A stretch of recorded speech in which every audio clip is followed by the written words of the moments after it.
आज हम लोग पढ़ेंगे न्यूटन्स लॉ ऑफ मोशन का चैप्टर नंबर 5 फिजिक्स का क्लास 11th का। शुरू करते हैं इस चैप्टर को। सबसे पहले इंट्रोडक्शन में हमें बताया गया है कि हमने पहले तो इससे पहले जितने भी चैप्टर्स पढ़े हैं उसमें हमने देखा कि एक्सीलरेशन, वेलोसिटी, फलाना फलाना चीज़ें होती हैं, वो एक यूनिफॉर्म बॉडी को मोशन में लाने की ज़रूरी होता है। कहीं कहीं पे भाई साहब वेलोसिटी लग के बॉडी मोशन में आता है, कहीं कहीं पे एक्सीलरेशन लगाना पड़ता है जब नॉन यूनिफॉर्म मोशन हो रहा हो तो यहाँ पे बोला गया है कि बॉडी को मोशन कराया जा रहा है, लेकिन हमारे दिमाग में क्वेश्चन आया था उस समय कि भाई इस बॉडी को मोशन करा कौन रहा है। ठीक है, तो उस समय टीचर बोलते थे भाई अभी तुम्हारा इस पर ध्यान देने की ज़रूरत नहीं है, इसके लिए भी अलग से चैप्टर आएगा। अब वो चैप्टर है लॉ ऑफ मोशन।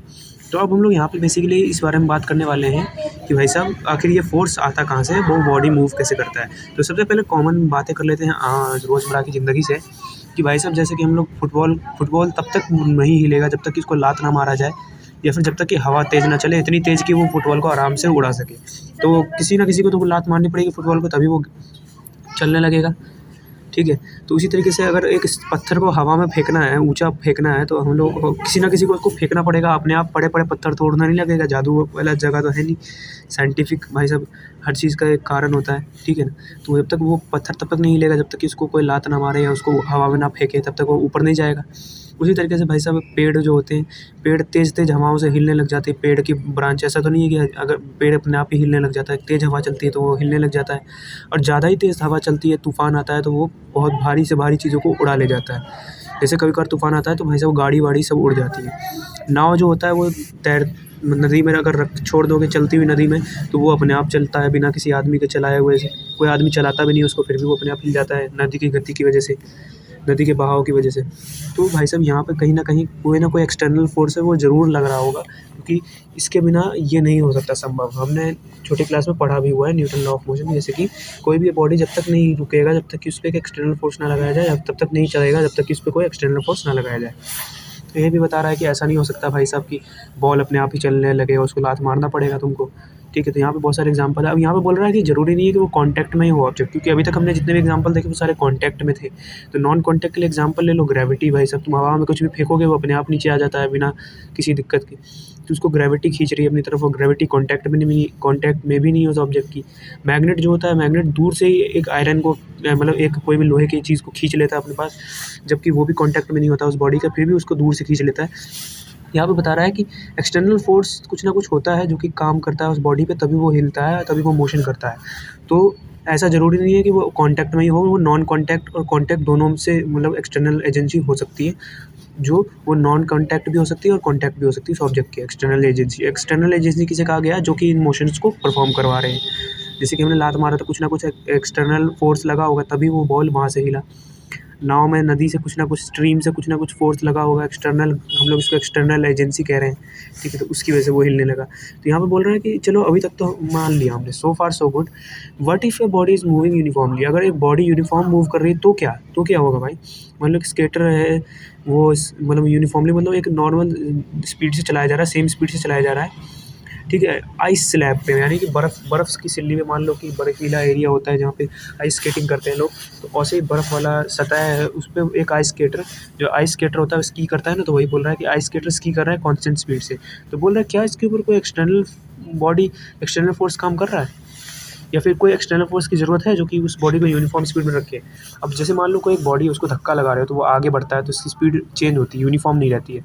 उसको रोकना होता है तो उसकी स्पीड चेंज होती है, यूनिफॉर्म नहीं रहती। तो बोल रहा है कि क्या यूनिफॉर्म में कोई फोर्स लगता होगा यूनिफॉर्म वेलोसिटी में, क्योंकि भाई वो तो चेंज हो ही नहीं रहा, वो तो सेम ही रह रहा है, वो जितनी स्पीड उतनी रह रही है, तो क्या उसमें कोई लगता होगा कोई भी फोर्स। तो ये इन लोगों ने यहाँ पे पूछा है। ठीक है, तो इसका जवाब भी ये लोग जल्दी देंगे। फिलहाल हम लोग पढ़ते हैं एक चीज़, कहानी जो इन लोगों ने दे रखा है, या फिर कह लो कंसेप्ट, अरिस्टोटल्स फैलेसी। ठीक है, the question pose above the appears to be simple. ठीक है, जो ऊपर क्वेश्चन अभी हमने पढ़ा अभी कि भाई साहब क्या यूनिफॉर्म स्पीड होती है, उस पर कोई एक्सटर्नल फोर्स काम कर रहा होता है, अगर कोई यूनिफॉर्म स्पीड से चल रही है कोई बॉडी, तो भाई साहब ये सुनने में तो बड़ा आसान सा लग रहा है, छोटा मोटा सा क्वेश्चन है, लेकिन भाई साहब एक साइंटिस्ट ने काफ़ी ज़्यादा रिसर्च की इस पर और इसका आंसर सही निकाला। The correct answer to the question given by Galileo in the 17th century was the foundation of Newtonian mechanics. ठीक है, तो न्यूटन के लॉ की वजह से जितने भी मैकेनिक्स से ज़्यादातर लॉ जो है वो न्यूटन के काम आते हैं, इसलिए इसको न्यूटोनियन मैकेनिक्स भी बोला जाता है। ठीक है, तो भाई साहब ये बोल रहा है कि 17th सेंचुरी में गैलीलियो ने इस क्वेश्चन का आंसर ढूंढा और वो न्यूटोनियन मैकेनिक्स में आज काफ़ी ज़्यादा काम आता है, काफ़ी ज़्यादा रिसर्च में यूज़ किया जाता है। गैलीलियो ने जो रिसर्च की थी, तो वो जो क्वेश्चन हमने पीछे देखा था वो कोई छोटा मोटा क्वेश्चन नहीं था, वो काफ़ी ज़रूरी क्वेश्चन था। अब यहाँ पे बोल रहा है द ग्रीक थिंकर एरिस्टोटल। ठीक है, तो एरिस्टोटल के बारे में बताया गया है, एक आदमी था, तो उसने held the view that if a body is moving something external is required to keep it moving. ठीक है, इसमें बोल रहा है कि अगर एक बॉडी हिल रहा है या फिर मूव कर रहा है तो कुछ ना कुछ चाहिए होता है उसको मूव कराते रहने के लिए, समझे। तो according to this view, for example an arrow shot from a bow keeps flying since the air behind the arrow keeps pushing it. ठीक है, तो कह रहे हैं जैसे कि हम लोग मान लो तीर चलाते हैं, तो तीर को हम लोग अगर उस डायरेक्शन में चलाएंगे जिस डायरेक्शन में हवा है, तो वो तीर चलती रहेगी, काफ़ी दूर तक जाएगी। लेकिन अगर तीर को हम लोग अपोजिट डायरेक्शन में ही चला देंगे हवा वाले, तो वो भाई साहब तीर रुक जाएगी, तुरंत गिर जाएगी। तो यहाँ पे बोल रहा है कि बॉडी को आगे बढ़ाते रहने देने के लिए कुछ ना कुछ फोर्स ज़रूरी होता है। यहाँ पे एग्जाम्पल दिया तीर वाला, जो कि काफ़ी अच्छा एग्जाम्पल था। The view was part of an elaborate framework of ideas developed by Aristotle on the motion of bodies in the universe. और इसी छोटे से एग्जाम्पल से इन्होंने यूनिवर्स के जितने भी बॉडीज़ हैं उनके मोशन के बारे में आइडिया लगाया। तो most of the Aristotelian idea on motion are now known to be wrong and need not concern us. ठीक है, तो बोल रहा है कि उन्होंने काफ़ी ज़्यादा रिसर्च तो की थी, लेकिन ज़्यादातर उनके जो आइडियाज़ थे वो मतलब कि गलत ही साबित हुए आज के ज़माने में। और क्योंकि अब तो हम लोगों को काफ़ी सारी चीज़ें पता चल चुकी है, साइंटिस्ट ने काफ़ी ज़्यादा रिसर्च किया है, काफ़ी पुरानी बात है। ठीक है, 384 BC के आसपास। ठीक है, तो 384 BC में ये मतलब कि पैदा हुए थे, आई गेस। ठीक है, तो उस ज़माने की बात है, बहुत पुरानी बात है, समझे। तो यहाँ पे यही बोल रहा है कि वो सारे आइडियाज़ गलत साबित हुए हैं। External force is required to keep a body in motion. तो यहाँ पे क्या है, द एरिस्टोटल लॉ मोशन में be phrased thus for purpose here. पर यहाँ पे बोला जा रहा है हमारे काम के लिए हम लोग क्या कर रहे हैं, हम लोग ये मान ले रहे हैं कि एक्सटर्नल फोर्स जो है वो चाहिए होता है बॉडी को मूव कराने के लिए, जो कि काफ़ी सही बात है। क्योंकि अगर तुम एक बॉडी को मूव कराते रहना चाहते हो तो तुमको एक्सटर्नल फोर्स लगाना पड़ेगा भाई। ठीक है, अगर तुम एक बॉल को लात मारते हो तो कुछ दूरी पे जाकर रुक जाएगा। अगर तुम इस बॉल को मतलब चलाते रहना तो उसको लात मारते रहनी होगी थोड़ी थोड़ी देर में। ठीक है, तो यहाँ पे बोल रहा है Aristotle law of motion is flawed as we shall see. ठीक है, तो यहाँ पे एरिस्टोटल लॉ ऑफ मोशन है, उसके बारे में हम लोग थोड़ा सा और जानने वाले। It is natural view that any one would hold from common experience. ठीक है, तो इसको कोई भी अपने कॉमन एक्सपीरियंस से आसपास की चीज़ों से आराम से रिलेट कर पाएगा। Even a small child playing with a simple non electric toy car on a floor knows initially it constantly drag the string attached to the toy car with some force to keep it going. तो बचपन में हम लोग एक ऐसे गाड़ियों से खेलते थे जिसका पीछे में एक तार रहती थी, उसको खींचते थे तो वो गाड़ी आगे बढ़ती थी। फिर वो जैसी तार अंदर जाती थी, मतलब रस्सी अंदर जाती थी, वो जाके वहाँ पे टकराती थी, वो रुक जाती थी गाड़ी। फिर हम लोग उसको खींचते थे, फिर से वो गाड़ी आगे बढ़ने लग जाती थी। तो यहाँ पे बता रहा है एक छोटे से बच्चे को भी पता रहता है कि भाई अगर गाड़ी को चलाते रहना है तो उसकी रस्सी को खींचते रहना होगा, फिर वो रस्सी अंदर जाएगी, फिर खींचोगे फिर रस्सी अंदर जाएगी। चाबी वाला एग्जाम्पल ले लो कि चाबी घुमाते रहना होगा तभी वो खिलौना चलेगा। चाबी जैसे ख़त्म हो जाएगी फिर से चाबी भरनी पड़ेगी। यहाँ पे बोल रहा है छोटे बच्चे तक को पता होता है खिलौने के माध्यम से। ठीक है, तो if it release the stress it comes to rest, this experience is common to most terrestrial motion. ठीक है, तो ज़्यादातर लोगों को ये बातें पता होती हैं। ठीक है, external force seem to be needed to keep bodies in motion, left to themselves all bodies eventually come to rest. तो बोल रहा है कि अगर उन पर फोर्स नहीं लगाते रहेंगे तो वो कभी ना कभी जाके रेस्ट में ज़रूर आ जाएगा। What is the flaw in Aristotle's argument. तो यहाँ पे बोल रहा है कि एरिस्टोटल ने इसी बात पे आर्ग्यूमेंट किया था। Answer is a moving toy car comes to rest because the external force of friction on the car by the floor opposite its motion.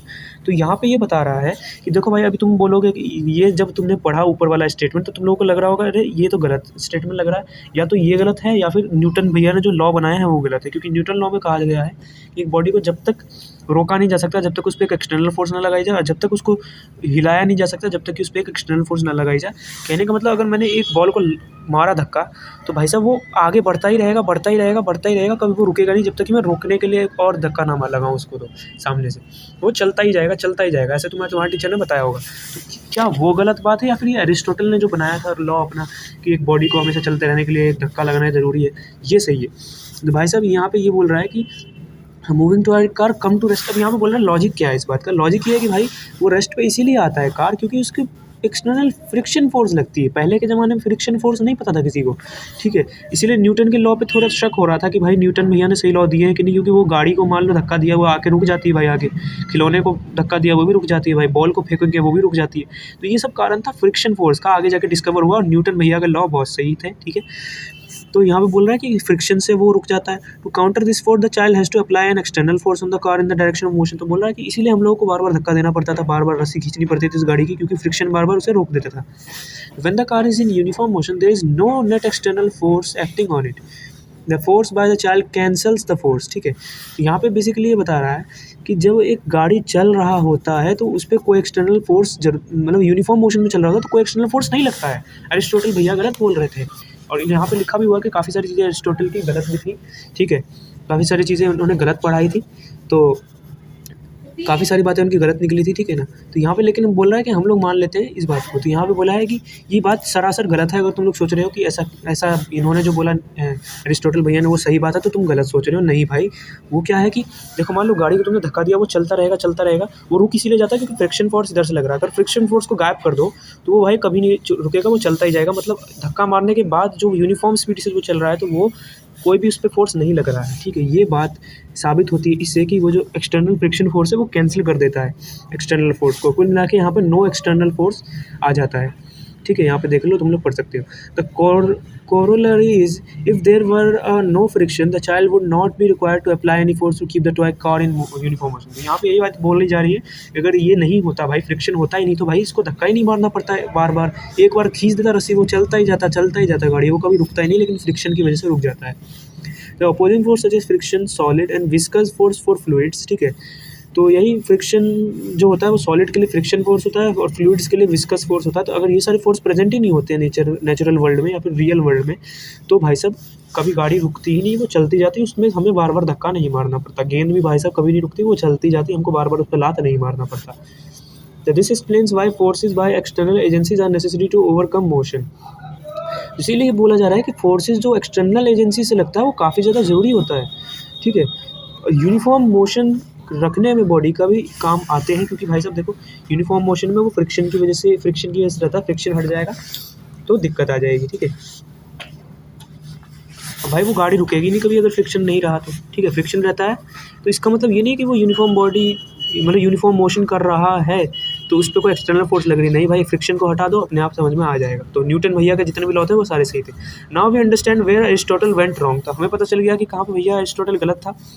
He coated this practical experiment in the form of a basic argument. तो इसने भाई साहब बस real life से उठाया और उसको भाई साहब यहाँ पे लिख डाला कॉपी में। इसने ज़्यादा ध्यान नहीं दिया उस चीज़ पे कि भाई साहब रियल लाइफ से इसने क्या किया, एग्जांपल लिया कि भाई गाड़ी को धक्का मारो फिर रुक जाता है, फिर धक्का मारो फिर रुक जाता है, तो इसने उसी चीज़ को एक लॉ बना दिया, ठीक है। तो इसने to get at the true law of nature for forces and motion one has to imagine a world in which uniform motion is possible with no frictional force opposing this in is what Galileo did. तो हमें अगर पता लगाना है uniform motion में कोई force लग रहा है कि नहीं, हमें ऐसी दुनिया को इमेजिन करना होगा, जो कि अभी ऐसी दुनिया अभी है नहीं, ये अर्थ तो नहीं है खैर, जहाँ पे फ्रिक्शन ना हो, कोई भी अपोजिंग फोर्स ना हो, विस्कस फोर्स ना हो, ताकि वो हमें पता चल सके कि भाई एक्चुअली में यूनिफॉर्म मोशन जो है वो उसमें कोई एक्सटर्नल फोर्स लग रहा है कि नहीं लग रहा है। और गैलीलियो ने यही किया था। तो एरिस्टोटल भैया ने किया तो सही, लेकिन उनका गलत निकल गया। गैलीलियो भैया ने फिर दिमाग लगाया और गैलीलियो भैया ने एग्जैक्टली यही किया जो करना चाहिए था उनको। द लॉ ऑफ इनर्शिया, ठीक है। तो उन्होंने इनर्शिया का कंसेप्ट निकाला भाई साहब, ठीक है। Galileo studied motion of an object in an inclined plane. तो भैया गैलीलियो ने टेढ़ा करके इस तरीके से, तुम डायग्राम देख पा रहे हो, इस तरीके से ऑब्जेक्ट के मोशन को पढ़ा, ठीक है। तो पहला ऑब्जेक्ट उन्होंने ऐसा रखा, तो moving down an incline plane accelerate those moving up retard, ठीक है। तो यहाँ पे बोल रहा है अगर हम लोग ऊपर से नीचे बॉल गिराते हैं तो भाई साहब तेजी से आता है, नीचे से बॉल ऊपर फेंकते हैं तो भाई साहब धीरे करके स्पीड स्लो हो रही है, वो बॉल वापस गिर जाती है। और अगर हम लोग ऐसे धक्का देते हैं तो भाई साहब वो आगे जाके कुछ देर बाद रुक जाती है। यहाँ पे लिखा ही है, motion on a horizontal plane is an intermediate situation, ठीक है। तो ये इसके और इसके बीच का सिचुएशन है यहाँ पे, मतलब कि यहाँ पे ना तो भाई क्या लिखा हुआ, Galileo concluded that an object moving on frictionless horizontal plane must neither have acceleration nor retardation, it should move with constant velocity. तो बोल रहा है कि भाई साहब अगर हम लोग ऐसे ऊपर से नीचे की तरफ गिराते हैं तो एक्सीलरेशन होता है, नीचे से ऊपर की तरफ फेंकते हैं तो भाई साहब रिटार्डेशन होता है। तो अगर हम लोग सीधे फेंके तो हमारे मतलब ये गैलीलियो ने बोला था इस तरीके से अगर हम लोग देखें कि इन दोनों सिचुएशन को कंसीडर करते हुए तो इसे चलते रहना चाहिए, कांस्टेंट स्पीड से चलना चाहिए, ना ही इसमें एक्सीलरेशन होना चाहिए, ना ही रिटार्डेशन, क्योंकि इन दोनों का अपोजिट केस है ये, ठीक है, एकदम सीधा है, इसका भी सीधा केस, इसका भी सीधा केस।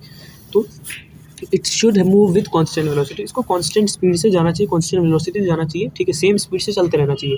तो इन्होंने एक और एक्सपेरिमेंट किया अपनी बात को साबित करने के लिए, भाई काफ़ी सारे एक्सपेरिमेंट करने पड़ते हैं साइंटिस्ट को। Another experiment by Galileo leading to the same conclusion involve a double incline plane. अब बोल रहे हैं दूसरा इन्होंने एक्सपेरिमेंट किया, इन्होंने सोचा कि भाई एक एक्सपेरिमेंट से साबित थोड़ी हो जाएगी बात, दूसरा भी किया, दूसरे में भी यही बात कंक्लूड की इन्होंने कि यही चीज़ सच है क्या। तो इन्होंने क्या किया भाई साहब, इसमें दो इंक्लाइंड डबल इंक्लाइंड प्लेन लिया इन्होंने। A ball is resulting from rest on one of the planes, roll down and climb up the other, ठीक है। तो भाई साहब ऐसे यू शेप वाला इन्होंने लिया, फिर इधर से बॉल को गिराया तो ये ऐसे ऐसे करते हुए बॉल इधर की तरफ आया, मतलब ऐसे करके बनाया उन्होंने। इधर से बॉल गिरा तो ऐसे करके इधर की तरफ चढ़ा, फिर ऐसे करके इधर की तरफ चढ़ा, ऐसे ऐसे होने लगा। इन्होंने जो दूसरा वाला एग्जाम्पल लिया था, if the plane are smooth, तो यहाँ पे लिखा हुआ है बॉल, तो ये क्या होता है, रोल करने लग गया down to up to down और डाउन टू अप, ठीक है, ठीक है। तो if the plane are smooth, ठीक है, बोला गया प्लेन अगर स्मूथ होता तो final height of the ball is nearly the same as the initial height. तो बोल रहा है जितनी ऊंचाई से ये ऊपर से यहाँ पे गया जाता ना, वो उतनी ऊंचाई से यहाँ पे आता, ये ऑलमोस्ट सेम होता था। तो मतलब इनिशियल यहाँ पे इस हाइट से तुमने अगर फेंका तो वो उसी हाइट पे जाके, उसी के आसपास की हाइट पे जाके वो फिर वापस आता था। जिन्होंने बोला नियरली सेम था, एग्जैक्टली नहीं, नियरली मतलब अप्रॉक्सीमेटली सेम था। तो यहाँ पे यही बात बोली, little less but never greater, ठीक है। तो यहाँ पे बोला है कि थोड़ा सा कम होता था, ज़्यादा कभी नहीं होता था। तो in the ideal situation when friction is absent the final height of the ball is the same as the initial height. बोल रहे हैं अगर मान लो कि भाई अभी तो फ्रिक्शन है, चाहे स्मूथ हो ना हो, फिर भी भाई स्मूथ ही सर्फेस क्यों ना हो, फिर भी भाई हल्का फुल्का तो कहीं ना कहीं एक्सटर्नल फोर्स लगता है, हवा हो गया, कुछ भी हो गया चीज़ें। तो इन्होंने ऐसा मान लिया कि भाई जो नॉर्मल होगा, जो आइडियल सिचुएशन होगी, जैसे सिचुएशन जिसमें फ्रिक्शन ना हो, उसमें बॉल की हाइट जो है वो इनिशियल और फाइनल दोनों सेम हो जाएगी, ठीक है। तो if the slope of the second plane is decrease and the experiment repeated, the ball will still reach the same height, ठीक है। तो यहाँ पे बोल रहा है कि दूसरे वाला जो प्लेन है उसकी हाइट को थोड़ा सा क्या किया, उसको रिड्यूस कर दिया, स्लोप को थोड़ा सा रिड्यूस कर दिया, ठीक है, सेकंड प्लेन के स्लोप को थोड़ा सा रिड्यूस कर दिया, फिर भी वैसे वो उतनी ही हाइट पे जा रही थी। But in doing so it will travel a longer distance, पर अब इस ये थोड़ी सी ज़्यादा डिस्टेंस को पार करेगी। देखो यहाँ पर ड्राइंग दी हुई है कि ऐसे किया तो ऐसे जाता, फिर ऐसे किया तो ऐसे जाता। अब यहाँ पे थोड़ा सा भाई सब स्लोप को थोड़ा सा ऐसे टेढ़ा कर दिया, तभी भी भाई उसी हाइट तक जा रही है। देखो इस हाइट से है, इस हाइट से इसी हाइट पे आई, अब थोड़ा सा इसको टेढ़ा कर दिया तो इस हाइट से भाई साहब आराम से गई और उसी हाइट तक गई, लेकिन थोड़ा सा ज़्यादा डिस्टेंस पार किया, क्योंकि पहले इतना डिस्टेंस किया, अब इतना डिस्टेंस किया, फैल गया ना, थोड़ा सा ज़्यादा डिस्टेंस करना पड़ा, इसको चलना पड़ा। यहाँ पे ये बोल रहा है तो in the limiting case when the slope of the second plane is zero. तो अब भाई साहब बोल रहे हैं कि अगर स्लोप जीरो होता था, मतलब स्लोप जीरो का मतलब ऐसे ही होगा भाई। तो यहाँ पे बोल रहा है slope zero that is a horizontal, यहाँ हॉरिजॉन्टल बन रखा है तीसरे केस में। The ball travels on an infinite distance in the words, in other words it motion never ceased, this is of course an idealized situation. बोल रहा है कि अगर ऐसा होता है, सेम हाइट तक जाता है वापस आता है, ये सेम हाइट तक जाता है वापस आता है, ज़्यादा डिस्टेंस चलना पड़ेगा। तो ये बोल रहा है कि अगर हमने इसको टेढ़ा कर दिया, ठीक है, इसको ज़्यादा डिस्टेंस चढ़ना पड़ा, अगर हमने एंगल को थोड़ा सा, स्लोप को थोड़ा सा कम कर दिया, अगर स्लोप को बिल्कुल जीरो कर देंगे ना, तो ये कह रहे थे कि भाई ये इन्फिनाइट तक चलेगा। इन्फिनाइट तक क्यों चलेगा, क्योंकि भाई टेढ़ा करने पे भी उतनी हाइट पे जा रहा है, तो वो उतनी हाइट पे ही जाने की कोशिश करेगी, और जो हॉरिजॉन्टल है उसमें वो उतनी हाइट तक कभी नहीं पहुंच पाएगी, और उतनी हाइट तक कभी नहीं पहुंच पाएगी, इसका मतलब ये हुआ कि इन्फिनाइट तक चलती रहेगी। ये उन्होंने पूरा कंक्लूजन निकाला इस एक्सपेरिमेंट से। तो आई होप तुम्हें समझ में आया होगा। तो in practice the ball does come to a stop after moving a finite distance. तो भाई साहब बोला जब तुम रियल लाइफ में इस एक्सपेरिमेंट को करोगे तो भाई रुक जाएगा वो, क्योंकि भाई फ्रिक्शन फोर्स है ऑब्वियसली, ठीक है। तो फाइनाइट डिस्टेंस पे रुक जाएगा हॉरिजॉन्टल प्लेन में, बिकॉज एक अपोजिंग फ्रिक्शन फोर्स लग रहा है। लेकिन अगर तुमने नो फ्रिक्शन इमेजिन किया, क्योंकि नो फ्रिक्शन भाई तुम सिचुएशन क्रिएट नहीं कर सकते, इसीलिए उन्होंने इमेजिन किया, तो बॉल कभी भी नहीं रुकती और वो चलती ही जाती जब तक कि वो उस हाइट तक ना पहुंच जाए, और वो हाइट वो कभी अचीव कर ही नहीं सकती। इसका मतलब ये इनफाइनाइट टाइम तक चलती रहेगी, रुकेगी नहीं। हाउएवर इफ देयर वर, नहीं ये तो पढ़ लिया मैंने, ठीक है ना, मैंने तुम्हें बता दिया वो चलती रहेगी हॉरिजॉन्टल प्लेन में। Galileo thus arrived at a new insight on motion that had eluded Aristotle and those who followed it. तो भाई साहब एरिस्टोटल का जो आइडिया था और उसको, इसके आइडिया पे जो काम कर रहे थे साइंटिस्ट, उन सबको फेल कर दिया गैलीलियो ने अपने इस तरीके से सोचने पे। इस तरीके से उन्होंने जो इमेजिनेशन किया और इस तरीके से जो एक्सपेरिमेंट किया, उससे उन्होंने सबको फेल कर दिया, जो भी एरिस्टोटल के फॉलो कर रहे थे एक्सपेरिमेंट को, और जो भी यकीन करते थे एरिस्टोटल का एक्सपेरिमेंट सही है। The state of rest in the state of uniform linear motion, ठीक है, motion with constant velocity are equivalent, ठीक है।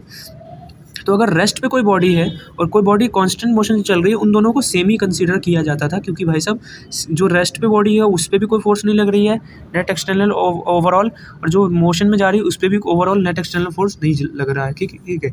In both cases there is accomplishment almost single handedly by Isaac Newton, one of the greatest scientist of all time. तो Newton ने भाई साहब इसी idea को आगे भाई साहब खींचा। देखो यहाँ पे लिखा है, Newton build on Galileo's ideas and laid the foundation of mechanics in term of 3 law of motion that go by his name, ठीक है। Galileo's no of inertia was his starting point which he formulated as the first law of motion. तो Galileo के जो law of motion थे ना, Galileo के law of inertia, देखो Galileo ने जो लॉ ऑफ इनर्शिया निकाला था, तो लॉ ऑफ इनर्शिया यही था जो अभी हमने पढ़ा कि कांस्टेंट स्पीड तक में और जो नॉर्मल है बॉडी रेस्ट पे और जो कांस्टेंट स्पीड से चल रहा है उन दोनों में फ़र्क नहीं है। तो इसी को इन्होंने पहला मोशन का नाम ले दिया न्यूटन भैया ने भी थोड़ा क्रेडिट ले लिया गैलीलियो जी का। लेकिन कुल मिला के उन्होंने न्यूटन भैया ने इसीलिए बढ़िया एक्सपेरिमेंट को सक्सेसफुल कर पाए क्योंकि वो एरिस्टोटल के आइडिया से सेटिस्फाई नहीं थे, वो गैलीलियो के आइडिया से सेटिस्फाई थे, और उन्होंने गैलीलियो के आइडिया पे काम किया आइजैक न्यूटन ने, और वो one of the greatest scientist हैं ऑब्वियसली। और उन्होंने लॉ ऑफ मोशन दिए, 3 लॉ ऑफ मोशन दिए, जिसमें पहला लॉ ऑफ मोशन तो खुद ही गैलीलियो के लॉ ऑफ इनर्शिया पे बेस्ड था, ठीक है। और उन्होंने उन्हीं के पॉइंट ऑफ व्यू से, गैलीलियो जी के पॉइंट ऑफ व्यू से ही देखा और सारी चीज़ों को एक्सप्लेन किया। तो पहला लॉ ऑफ मोशन वही है कि भाई एक बॉडी है मोशन में, वो चलता जाएगा, रुकेगा ही नहीं, यूनिफॉर्म मोशन याद रखना, ठीक है, चलता ही जाएगा। और रेस्ट वाला जो है वो रेस्ट पे ही रहेगा जब तक इस पर कोई बॉडी एक्सटर्नल फोर्स ना लगाई जाए। कहने का मतलब ये है यूनिफॉर्म मोशन जो कर रहा होता है उस पर भी कोई एक्सटर्नल फोर्स नहीं लगी होती है, और जो रेस्ट पे होता है उस पर भी कोई एक्सटर्नल फोर्स नहीं लगी होती है। हमने अभी गैलीलियो जी के एक्सपेरिमेंट से ये सारी चीज़ें प्रूव कर ली हैं, ठीक है। तो अब बढ़ते हैं आगे की तरफ, ठीक है। यहाँ पर लिखा हुआ ideas on motion in ancient Indian science, ठीक है। तो ये भाई साहब थोड़ा एक्स्ट्रा है, तो तुम लोग चाहो तो इसे पढ़ सकते हो, काफ़ी इंटरेस्टिंग चीज़ें लिखी रहती हैं। लेकिन हाँ, अकॉर्डिंग टू आवर सिलेबस हम लोगों को फटफट से आगे बढ़ना चाहिए। और तुम लोग देख पा रहे हो काफ़ी बड़ा चैप्टर है, काफ़ी इंपॉर्टेंट चैप्टर है। एनसीईआरटी की खासियत यही है कि इसमें कहानी के फॉर्म में काफ़ी अच्छे से एक्सप्लेन किया जाता है, जिसको पढ़ के मज़ा आता है। लेकिन वही वाली बात है, हिस्ट्री जैसी फीलिंग देता है कभी कभार ठीक है। तो जिन लोगों को हिस्ट्री से नफरत है उनकी तो बैंड बज जाती है। तो भाई साहब यहाँ से हमको यहाँ पे पढ़ना चाहिए था, मैंने ऊपर पढ़ लिया, कोई नहीं, ठीक है। तो यहाँ पे in both cases there is no net force acting on the body, ठीक है। तो वही वाली बात है कि नेट फोर्स एक्ट कर नहीं रहा। वैसे तो मैंने तुम्हें देखा जाए तो तुम्हें मैंने बोल के समझा ही दिया है, मानो या ना मानो, है ना। तो भाई तो इसमें वही चीज़ें लिखी होंगी जो मैं तुम्हें बता चुका हूँ पहले कि नो नेट एक्सटर्नल फोर्स, कोई भी एक्सटर्नल फोर्स एक्ट नहीं कर रहा है दोनों पे। It is incorrect to assume that an net force is needed to keep a body. देखो वही वाली बात है जो मैंने तुम्हें बताई थी, तुम लोग इसको ध्यान से पढ़ लेना, ठीक है। पूरी की पूरी चीज़ वही है, पूरी की पूरी चीज़। We need to apply an external force to encounter the friction force so that the two force sum up to zero net external force. तो वही वाली बात है कि फ्रिक्शन इधर से आ रहा है, तुमने एक्सटर्नल फोर्स लगाया, धक्का दिया उसको, तो ये दोनों फ्रिक्शन और एक्सटर्नल फोर्स जब एक दूसरे से टकराएंगे, एक दूसरे को कैंसिल करेंगे, जीरो बन जाएगा, और वो बॉडी फिर भी यूनिफॉर्म मोशन में मूव करता रहेगा, है ना। तो वही वाली बात है, तुम लोग ये पढ़ लेना, सेम वही चीज़ है। तो इसको मैं दोबारा नहीं रिपीट करूँगा, बोर हो जाओगे तुम लोग। यहाँ से भाई वही वाली बात है कि Galileo simple but revolutionary idea dethroned Aristotle's mechanics, ठीक है। तो एरिस्टोटल की पूरी ज़िंदगी की रिसर्च को फेल कर दिया क्योंकि वो गलत जगह पर गलत डायरेक्शन में रिसर्च कर रहे थे। तो फिर उसके बाद new mechanics had to be develop, this task was accomplished along single handedly by Isaac Newton. तो भाई साहब वही वाली बात है कि इसको किसी ना किसी को इस टास्क को कंप्लीट करना था, मैकेनिक्स का नए मैकेनिक्स का डेवलपमेंट करना था, क्योंकि एरिस्टोटल ने अपने मैकेनिक्स को डेवलप कर लिया था अपने फॉर्मूले के हिसाब से। लेकिन गैलीलियो के आइडिया नया उभर के आया था जो कि इनके आइडिया को फेल कर चुका था। तो अब गैलीलियो के आइडिया को मैकेनिक्स की फॉर्म में डेवलप करना था, और वो काम किया न्यूटन ने सिंगल हैंडेडली, यानी कि अकेले, ठीक है। उन्होंने अकेले ही भाई साहब कर डाला इतना बड़ा अकम्प्लिशमेंट। तो यहीं पे है। अब पहला लॉ ऑफ मोशन तुमने पढ़ लिया, यहाँ पे मैंने पढ़ा दिया था। अब ये देखो, द स्टेट ऑफ रेस्ट और uniform linear motion both imply zero acceleration.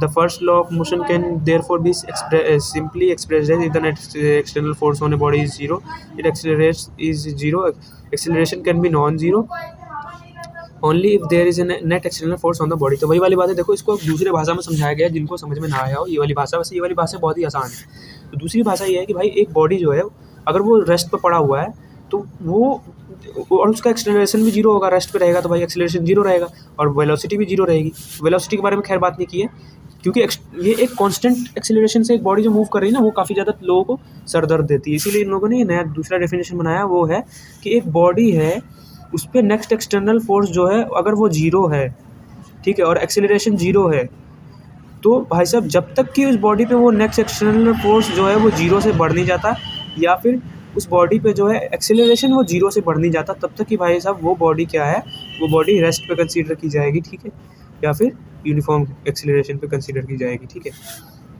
तो वही वाली बात है, इसको इस तरीके से भी समझाया गया है। Two kind of situations are encountered in the application of this law in practice. In some example, we know that the net external force on the object is zero.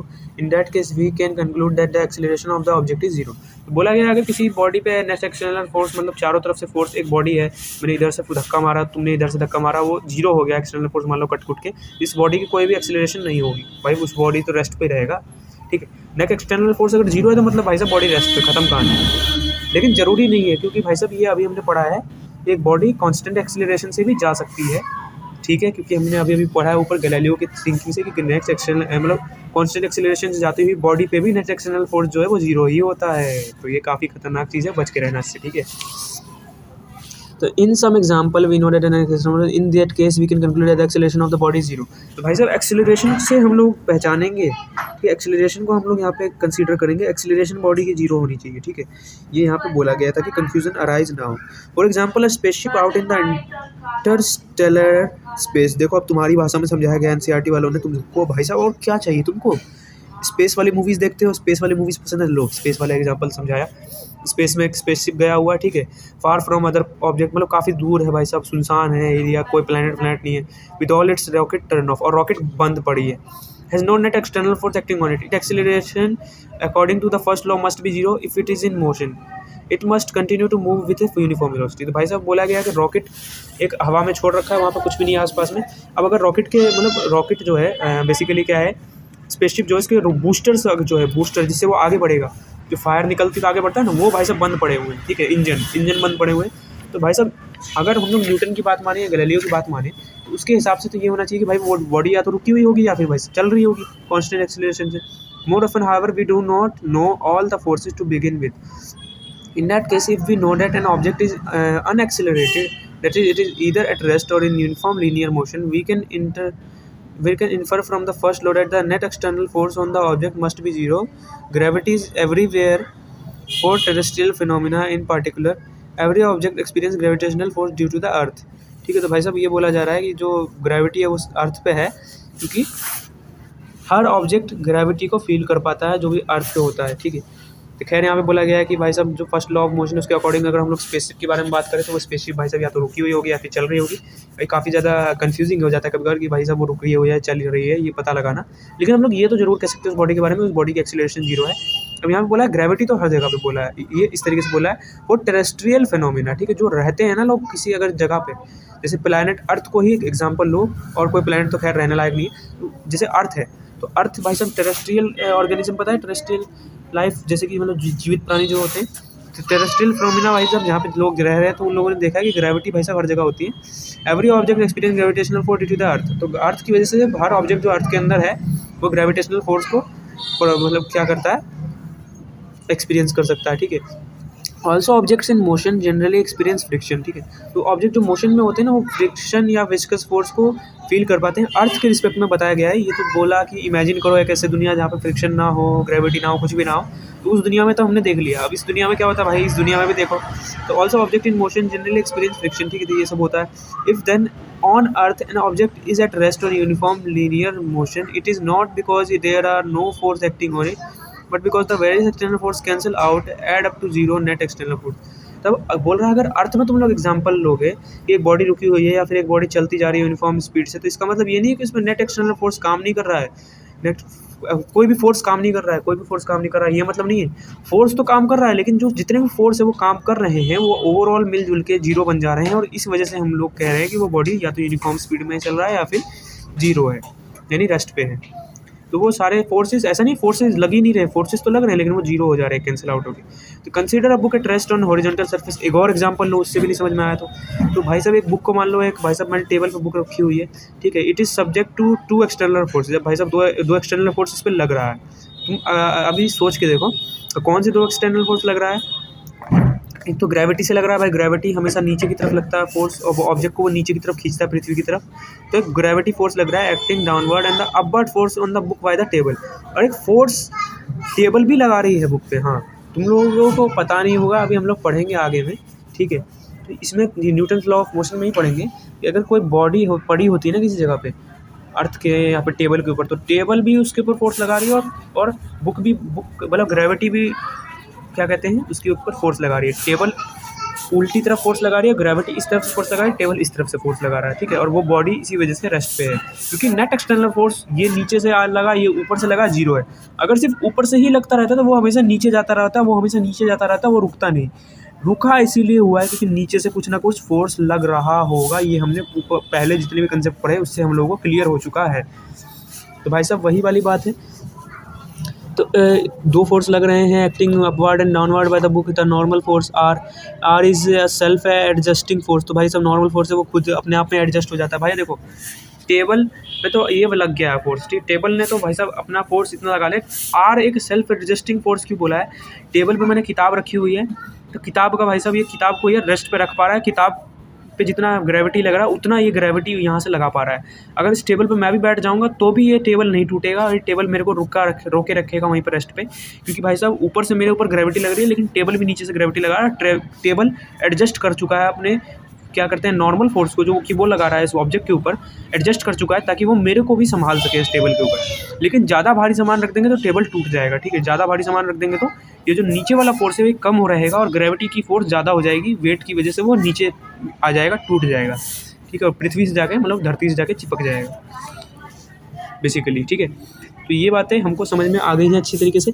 तो this is an example of the kind of situation mentioned above. तो यही बोल रहा है कि अभी इस example से तुम लोग समझ सकते हो कि ऊपर से फोर्स लग रहा है, नीचे से भी फोर्स लग रहा है। ऐसा नहीं फोर्स नहीं लग रहा, फोर्स तो लग रहा है, लेकिन भाई साहब वो क्या हो रहा है, कैंसिल आउट होके वो किताब वही टेबल पर पड़ी हुई है, किताब हिलडुल नहीं रही है उस जगह से, ना ही गिर रही है नीचे की तरफ, ना ही ऊपर हवा में उड़ रही है। अगर नीचे से ज़्यादा फोर्स लगता है ना, टेबल अगर ज़्यादा फोर्स लगाता तो वो उड़ जाती है हवा में। इसीलिए टेबल की जो फोर्स है उसको एडजस्टिंग कहा गया है, सेल्फ एडजस्टिंग। किताब के हिसाब से एडजस्ट हो जाती है और आदमी के हिसाब से भी एडजस्ट हो जाती है। किताब में कम लगेगी और आदमी पे ज़्यादा फोर्स लगेगी, ठीक है। इस तरीके से ये हो जाती है चीज़ें। तो यहाँ पे बोल रहा है the forces are not quite known fully but the state of motion is known. तो बोल रहा है कि फोर्सेज को तो हमें अच्छी तरीके से नहीं पता, लेकिन स्टेट ऑफ मोशन तो पता है भाई, रेस्ट पे है, रेस्ट पे है, तो इसका मतलब क्या होगा, नेट एक्सटर्नल फोर्स जीरो होगा। अभी बताया मैंने तुमको, we observe the book at rest to be rest, therefore we conclude from the first law that magnitude of equal to W। वही वाली बात है, ऊपर वाला नीचे वाले की इक्वल होगा तभी भाई साहब ये पॉसिबल होगा रेस्ट पे, वरना वो गिर जाएगा। नीचे वाला कम हुआ तो नीचे चला जाएगा, ऊपर वाला कम हुआ तो ऊपर चला जाएगा, ठीक है। नीचे वाला ज़्यादा हुआ तो ऊपर की तरफ फेंकेगा, ऊपर वाला ज़्यादा हुआ तो नीचे की तरफ दबा देगा। तो इक्वल ही होने चाहिए तभी वो बुक वहाँ पे पड़ा हुआ माना जाएगा, ठीक है, उस लॉ के अकॉर्डिंग। यहाँ पे बोल रहा है कि therefore we conclude that from the first law of an encounter since W is equal to R, forces cancel and therefore the book is at rest. This is incorrect reasoning. The correct statement, since the book is observed to be at rest, the net external force on it must be zero according to the first law. तो यहाँ पे बोला है कि इस चीज़ को दो तरीके से बोला जा सकता है।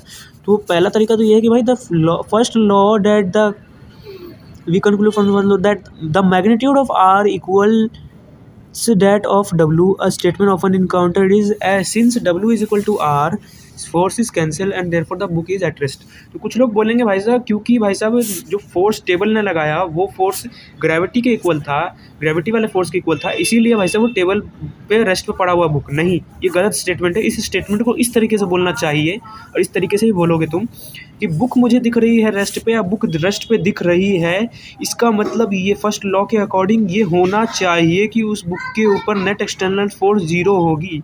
इसको तुम उल्टे तरीके से बोलोगे तो गलत बात हो जाएगी। ये बात को ध्यान रखना, इन्होंने यहाँ पे बोल भी दिया है। इनकरेक्ट रीजनिंग, किसी भी चीज़ को देखने का नज़रिया थोड़ा सा डिफरेंट होता है। नज़रिए की बात तो हम लोग काफ़ी कर चुके हैं, motion in straight line, motion in plane में, ठीक है, मोशन इन ग्रेविटी में, ऑब्जर्वर लेके, ठीक है, उसकी बात तो तुम मत ही करना। तो यहाँ पे इस स्टेटमेंट को ज़्यादा करेक्ट क्या ये स्टेटमेंट करेक्ट होगा क्योंकि नॉर्मल ग्रेविटी के इक्वल था, इस वजह से नहीं। क्योंकि भाई साहब देखो नॉर्मल तो सेल्फ एडजस्टिंग है। अब आदमी उस पर बैठ जाएगा तो क्या तुम बोलोगे कि नॉर्मल ग्रेविटी के इक्वल था तो वो फलाना, वो ज़्यादा बेटर नहीं रहेगा। तुम बोल सकते हो लेकिन वो करेक्ट नहीं माना जाएगा और वो ज़्यादा मतलब तुम कह सकते हो बेटर नहीं रहेगा, ठीक है। जो बेटर रहेगा वो ये वाला स्टेटमेंट रहेगा कि बुक को मुझे दिख रही है रेस्ट पे, इसका मतलब नेट एक्सटर्नल फोर्स पे 0 होगी, ठीक है, according to the first law. भाई साहब normal force are must be equal to opposite to the weight W, ठीक है। तो यहाँ पे ये चीज़ है कि ये इक्वल होना चाहिए तभी रेस्ट पे रहेगा। Consider the motion of car starting rest picking up speed then moving. अब यहाँ पे दूसरा एग्जांपल ले लो, इससे भी नहीं समझ में आया तो काफ़ी सारे एग्जांपल्स हमने ले लिए। तो यहाँ पे कंसीडर का motion of car starting from rest picking up speed and then moving on a smooth straight road with uniform speed. तो when the car is stationary there are no net force acting. बोला car जब रुका हुआ है तो भाई कोई भी फोर्स नहीं लग रहा है इसके ऊपर, ठीक है, no external force, non note it has to be an external force. The acceleration of the car can not be count. बोल रहा है कि भाई कार की जो इंजन है ना, इंजन उसको अभी थोड़ी देर के लिए नेगलेक्ट कर दो, कार के इंजन की स्पीड जो है एक्सेलरेशन उसको नेगलेक्ट कर दो, हमें सिर्फ एक्सटर्नल फोर्स की बात करनी है, external force. The acceleration of car को अभी नेगलेक्ट कर दो। This might sound surprising but it is true, the only conceivable external force along the road is the force of friction. It is frictional force that accelerates the car as a whole. You will learn about friction in section 5.9. तो 5.9 section में लोग friction के बारे में अच्छे से जानेंगे। यहाँ पे बोलेगा काफ़ी ज़्यादा अचंभित कर देने वाली बात है कि वैसे फ्रिक्शन की वजह से ये जो है ना कार की स्पीड, कार जो है एक्सेलरेट करता है, ठीक है। तो फ्रिक्शनल फोर्स ही जो पूरे कार को आगे की तरफ धकेलता है, समझे। पहिए का जो मूवमेंट है वो इस प्रकार से बनाया गया है कि वो फ्रिक्शन के साथ इंटरैक्ट करके पहिया, अगर तुम लोग मान लो स्लिपरी एरिया होगा जहाँ पे फ्रिक्शन ही नहीं होगा, पहिया उसी डायरेक्शन उसी एरिया में घूमता रहेगा।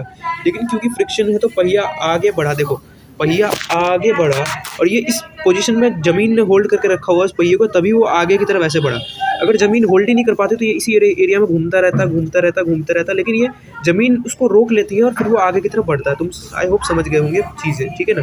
तो ये इसी एरिया में घूमता रहता है लेकिन ज़मीन रोक लेती है, तो ये जहाँ से रुका फिर यहाँ से रुका, फिर यहाँ से ऐसे करके आगे बढ़ जाता है। तो फ्रिक्शन फोर्स ही है जो हमारी गाड़ी को आगे बढ़ाने में मदद करती है। फ्रिक्शन फोर्स नहीं होती गाड़ी एक ही डायरेक्शन में घूमती, एक ही एरिया में पड़ी रहती रेस्ट पे। तो you will learn about friction. यहाँ पे बोला गया कि ज़्यादा जानने की जरूरत नहीं है अभी फ्रिक्शन के बारे में हम जल्दी जानेंगे 5.9 सेकंड में। तो when the car moves with constant velocity there is no external force. Constant velocity से जब कार मूव कर रही है तो उसको कोई एक्सटर्नल फोर्स नहीं लगा होगा, ये हम लोग कंक्लूड करेंगे पहले लॉ से, ठीक है ना।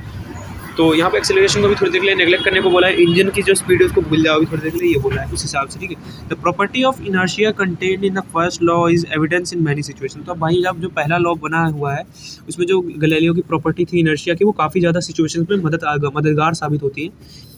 Suppose we are standing in stationary bus. अब एक और एग्जांपल ले लो, हम लोग बस में खड़े हैं and the driver start the bus suddenly. अब अचानक से बस को वैसे वो स्टार्ट करता है तो हम लोग क्या होता है, वी गेट थ्रोन बैकवर्ड, हम लोग पीछे की तरफ फेंकाते हैं, हम लोगों को एक धक्का लगता है, उसको जर्क बोला जाता है, ठीक है, धक्का लगता है। तो वाई, क्यों भाई क्यों? Our feet are in touch with the floor, if there were no friction we would remain where we were while the floor of the bus would simply slip forward under our feet and the back of the bus would hit us। तो ये बोल रहा है भाई साहब अगर friction नहीं होता ना तो क्या होता, हम लोगों को पीछे की तरफ धक्का नहीं लगता, क्योंकि हम लोगों को देखा हमारी पोजीशन जो है वो फ्रिक्शन ने रोक रखी है ज़मीन पे। अगर बस आगे की तरफ अचानक से रुकता है तो हम लोग पीछे की तरफ अचानक से हमको धक्का लगता है थोड़ा सा, लेकिन अगर फ्रिक्शन होता ही नहीं ना तो हम लोगों को कभी धक्का नहीं लगता, बस जो है स्लिप करके आगे निकल जाती। जैसे कि मान लो, देखो मैं तुम्हें समझाता हूँ कि बस मान लो ये जो मेरी पहली फिंगर है, सेकंड फिंगर को मान लो मेरी ये, मैं हूँ खड़ा, तो बस जैसे आगे बढ़ा ना तो भाई साहब मैं पीछे की तरफ ऐसे करके धक्का खा के गिरता हूँ, ठीक है। अरे नहीं समझा पाऊंगा हाथों से, तुम समझने इमेजिन करो, ठीक है, पीछे की तरफ धक्का खा के गिरता हूँ। तो अगर मान लो भाई साहब स्लिपरी एरिया होता, मान लो चिपचिप एरिया होता कि फिसल जाएगा, तो बस का पूरा फ्लोर ही फिसल जाता फ्रिक्शन ना होने की वजह से, और हम लोग वहीं पे खड़े रहते हैं, पीछे वाला एरिया हमसे टकरा जाता, बस का ढक, हम लोग सीधा जाके पीछे वाले एरिया से टकरा जाते हैं। मगर फ्रिक्शन है, इसीलिए fortunately there is some friction between the feet and the floor. तो सौभाग्य से भाई साहब फ्रिक्शन होता है, इस वजह से हम लोग टकराते नहीं है, सर नहीं फटता हमारा बस के पीछे वाले एरिया से टकरा के। If the acceleration is moderate, the friction force would be enough to accelerate our feet along with the bus. But our body is not strictly a rigid body; it is deformable. That is, it allows some relative displacement between different parts. बोल रहा है हमारे different body parts में different तरीके की चीज़ें होती हैं। जैसे कि मान लो ये मेरा हाथ है, तो मैंने इस हाथ को हिलाया तो इस हाथ में कुछ एक्सेलरेशन या कुछ वेलोसिटी होगी, वेलोसिटी से चल रहा है, कुछ स्पीड होगी। अब मैं अपनी उंगली हिला रहा हूँ, उंगली भी हिला रहा हूँ, अब अपना हाथ भी हिला रहा हूँ, तो मेरी उंगली का अलग एक्सेलरेशन, उंगली की अलग वेलोसिटी, हाथ का अलग वेलोसिटी, ठीक है। तो या फिर मान लो कि अभी मैं बिल्कुल रेस्ट पे हूँ, मेरा गर्दन में हिला रहा हूँ बस, यहाँ पे बोल रहा है कि हमारा बॉडी कोई रिजिड बॉडी की तरह काम नहीं करता। हमारा बॉडी के अलग अलग पार्ट्स में अलग अलग तरीके का डिस्प्लेसमेंट, अलग अलग तरीके की स्पीड या अलग अलग तरीके की चीज़ें होती हैं अलग अलग बॉडी पार्ट्स में। तो हमारा जो पैर वाला हिस्सा होता है वो तो बस के साथ हमारा रेस्ट पे रह जाता है, या फिर कह लो कि एक्सेलरेट हो जाता है बस के साथ, लेकिन हमारा जो ऊपर वाला एरिया होता है वो एक्सेलरेट नहीं हो पाता। इस वजह से हमें पीछे की तरफ धक्का लगता है। ठीक है, तो ये चीज़ें हमने पढ़ ली। What this means is that while our feet go with the bus, the rest of the body remains where it is due to inertia. Inertia का कंसेप्ट यहाँ पे लगता है। इनर्शिया की वजह से 9th क्लास में तुमने इनर्शिया के बारे में पढ़ा होगा। इनर्शिया क्या होती है? एक ऐसी प्रॉपर्टी बॉडी की जो कि उसको रेस्ट में रखती है, जो कि उसको मोशन में रखती है। जैसे इनर्शिया ऑफ मोशन का मतलब होता है बॉडी को मोशन में लाए रखने की कोशिश करें, मोशन में रखने की कोशिश करें। और मोशन इनर्शिया ऑफ रेस्ट होता है कि रेस्ट में रखने की कोशिश करें उस बॉडी को। ठीक है, वही इनर्शिया जो होता है वो हमारी नीचे वाले पार्ट को एक्सेलरेट करवा देता है, लेकिन ऊपर वाले पार्ट को पूरे ऊपर वाले पार्ट को रखने की कोशिश करता है रेस्ट में। इस वजह से हमें पीछे की तरफ धक्का लगता है। Related to the bus therefore we are thrown back. ठीक है, बस के रिस्पेक्ट में इस वजह से हम लोग पीछे की तरफ धक्का खाते हैं। As soon as that happens however the muscular forces on the rest of the body by the feet comes into play to move the body along with the bus. तो भाई साहब जैसे ही ऐसा होता है ना, तो हम लोग पूरी तरीके से तो नहीं गिरते हैं, इतना तो तुम ध्यान रखोगे। इतना तुम लोग ध्यान देना, ये पूरी तरीके से हम लोग नहीं गिरते हैं, हम लोग सिर्फ थोड़ा सा गिरते हैं, मतलब पीछे की तरफ हल्का सा धक्का लगता है हमको। और तभी भाई साहब क्या होता है, हम लोग हमारी बॉडी ऑटोमेटिकली एडजस्ट हो जाती है उसके साथ, और हमारी बॉडी अपने आप मस्कुलर जो फोर्सेस होते हैं हमारे बॉडी के, वो हम लोगों को वापस से उस फॉर्म में रिस्टोर करने की कोशिश करता है जिस फॉर्म में हमारी पूरी की पूरी बॉडी होनी चाहिए। अभी सिर्फ थोड़ा सा पार्ट हमारी बॉडी को एक्सेलरेट करता है बस के साथ, इसी वजह से हम लोगों का ऊपर वाला पार्ट रेस्ट पे रहता है। लेकिन जैसे ही थोड़ी देर के बाद मस्कुलर सारे फोर्सेज जो होते हैं बॉडी के, वो हमारी पूरी की पूरी बॉडी को एक्सेलरेट करवा देती है बस के साथ, और इस तरीके से हम लोग फिर बाद में धक्का नहीं खाते हैं। शुरू में हमें थोड़ा हल्का सा धक्का लगता है, बाकी हम लोग फिर नॉर्मल ही रहते हैं पूरे बस की जर्नी के थ्रू, है ना। तो अब भाई साहब यहीं पे है, ये क्वेश्चन है यहाँ पे, तुम लोग बढ़िया तरीके से इस क्वेश्चन को ट्राई कर सकते हो। ठीक है, अब यहाँ से हम लोग कंटिन्यू करेंगे नेक्स्ट लेक्चर में Newton second law of motion. ठीक है, second law of motion, I hope first law of motion और गैलीलियोस का जो इनर्शिया वाला लॉ है वो खैर वो वही फर्स्ट लॉ ही है। तो इससे तुम्हें काफ़ी सारी चीज़ें समझ में आई होंगी। तो आज के लिए इतना ही, अब मिलेंगे नेक्स्ट लेक्चर में। Till then good bye.